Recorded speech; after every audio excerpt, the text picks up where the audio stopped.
और मेरी बात सुनने के लिए।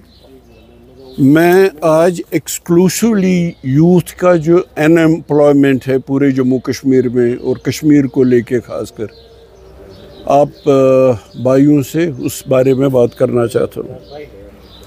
लास्ट 5 इयर्स में हमने देखा कि कितनी बार जो वैकेंसीज़ हैं, यहाँ तो गवर्नमेंट जॉब्स के बगैर कश्मीर में और कोई ऑप्शन नहीं है एम्प्लॉयमेंट का। और इन 5 सालों में हमने देखा एडवर्टीज़मेंट्स हुए, हमारे जवानों ने फॉर्म्स फिलअप किए, फ़ीस डिपॉज़िट की, उसके बाद वो रिज़ल्ट का वेट करते रहे। तो रिज़ल्ट पे ये आया कि everything has hit A scam. उनका कैंसिल हो गया, उनके पता नहीं पैसे वापस मिले भी कि नहीं, और उनका टाइम और उनकी एज जो थी वो भी ख़राब हो गई। हर बार ये हुआ। किसी भी डिपार्टमेंट का आप नाम ले लीजिए जिसमें वैकेंसीज़ थी, उनका यही हाल और यही हशर हुआ। और आज तक रियासत जम्मू कश्मीर और कश्मीर के लोगों को इस बात का इल्म नहीं, उन नौजवानों को, कि वो स्कैम क्यों हुए, किसने किए। उसमें बल्कि ब्लैक लिस्टेड जो कंपनीज थे उनसे भी करवाया गया, और अभी तक उनको कभी नहीं कहा गया कि उनका क्या हुआ, क्या फिर से होगा, नहीं होगा। उसके बाद कोई ऐसी जो रिक्रूटमेंट ड्राइव थी गवर्नमेंट की तरफ से, वो अपने अंजाम तक नहीं पहुंची। ये तो वो हुआ। और इस दौरान हमें कहा गया कि इन्वेस्टमेंट हो रही है, खासकर कश्मीर को लेके। कभी वो दुबई से लोग लाए गए, उनको श्रीनगर में भी दिखाया गया, जम्मू में भी दिखाया गया। कोई इन्वेस्टमेंट हुआ कि नहीं? मेरे ख्याल में जम्मू कश्मीर के लोगों के नज़र में तो कोई इन्वेस्टमेंट नहीं हुआ, कोई भी ऐसा वेंचर नहीं हुआ जिससे यहाँ के बेकार और बेरोज़गार नौजवानों को जॉब अपॉर्चुनिटीज़ मिले। और उसकी वजह क्या है? उसकी वजह आप देख रहे हैं। देखिए, जब आप अवेलेबल हों जवानी में और ड्रग्स और बाकी चीज़ें अवेलेबल हो, तो हमारे जो जवान हैं, जो कल की होप थे, वो उसमें लग गया। अब लेटेस्ट बड़ा दिलचस्प आया है। लेटेस्ट ये हुआ कि ये रिक्रूटमेंट करेंगे PSOs की, SPOs की, सॉरी, रिक्रूटमेंट करेंगे। अच्छी बात है, उसके लिए एडवर्टीज़मेंट ऑफ कोर्स होना चाहिए। एक SP ने विदाउट नेमिंग हिम, उसने एडवर्टीज़मेंट की, उसको सेल भेज दिया गया, उस सेल में रखा गया और उसको काम से महरूम किया गया। और बाद में ये मेरे पास वो पेपर्स हैं, ये बलजीत सिंह जी हैं, chairman recruitment committee additional SP Udhampur, ऐसे डोडा में और राजौरी पुंछ में। और जिसने ट्रांसपेरेंट तरीके से एडवर्टाइजमेंट के लिए, जैसे उनको कहा गया SP, उनको तो सेल भेज दिया गया।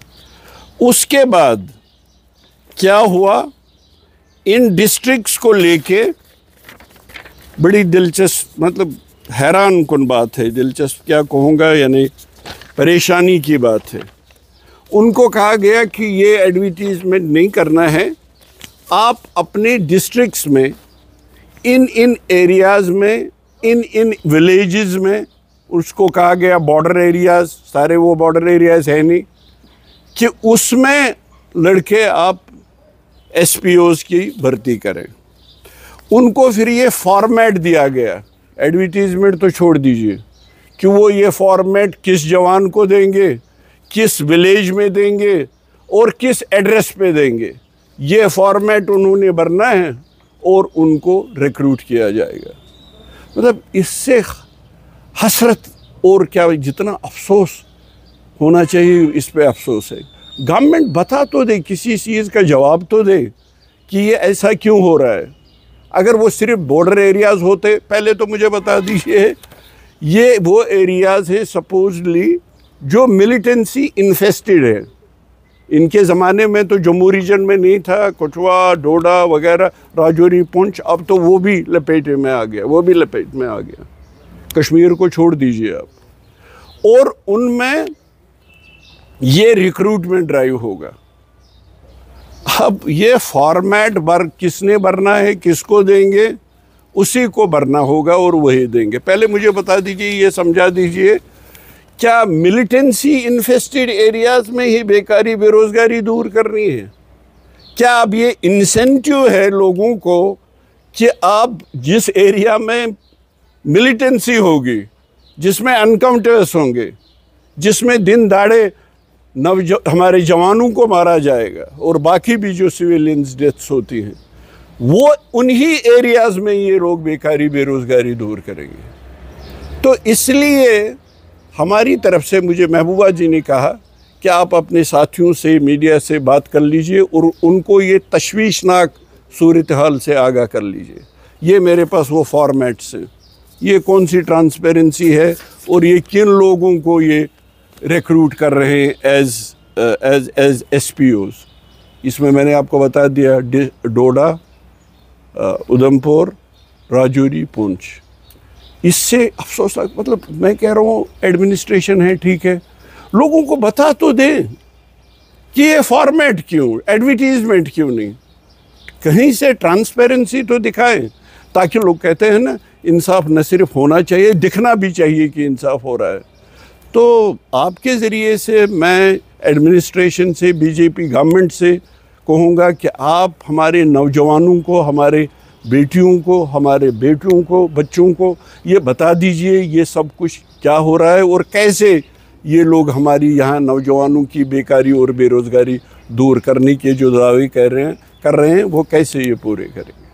ये मुझे आपसे गुजारिश करनी थी एक्सक्लूसिवली इस पे, ये जो अनएम्प्लॉयमेंट का यूथ का सिलसिला है।